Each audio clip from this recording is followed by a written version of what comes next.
তুমি কাকে বেশি ভালোবাসো অখিলেশ?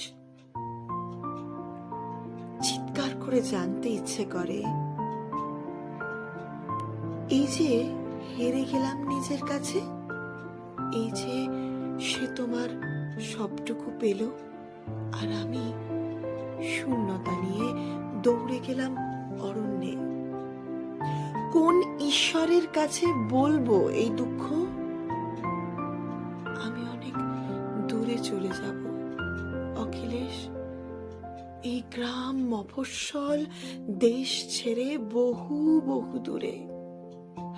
চিৎকার চেপে রেখে চলে যাব, হাহাকার চেপে রেখে চলে যাব সমস্ত যন্ত্রণা নিয়ে জলের ভিতর। শুধু বলো